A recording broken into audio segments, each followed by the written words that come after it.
ये क्या लिखा हुआ है हलाल सर्टिफाइड? ये क्या चीज है? हलाल सर्टिफाइड क्या चीज है ये? आप जब कोई सामान खरीदते हैं तो सामान खरीदते समय एक चीज जरूर देखिए, क्या उसमें हलाल सर्टिफिकेशन तो नहीं लिखा हुआ है।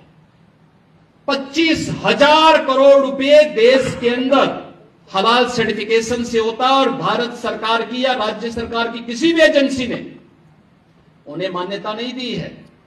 इस सारा का सारा पैसा आतंकवाद के लिए, लव जिहाद के लिए और धर्मांतरण में दुरुपयोग होता है। भाई ये हलाल सर्टिफिकेट क्या होता है?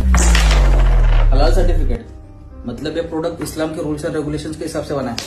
जब ये प्रोडक्ट ऑलरेडी FSSAI सर्टिफाइड है तो हलाल सर्टिफिकेशन की जरूरत क्या है? ये सर्टिफिकेट हमारे किसी काम का नहीं है।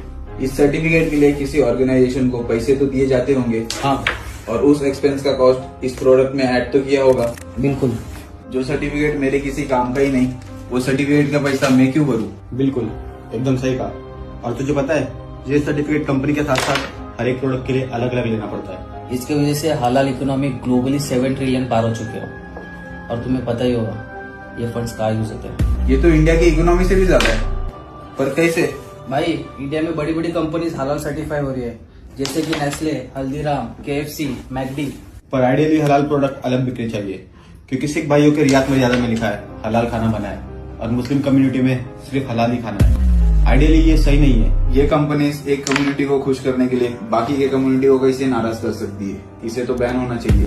बिल्कुल, यूरोप के कंट्रीज ने इसे बैन भी किया है, क्योंकि उनका कहना है कि जब इनके रिचुअल्स के हिसाब से इन्हें काटते हैं तब उनके स्ट्रेस हार्मोन्स बढ़ जाते हैं, जो शायद सही भी नहीं है।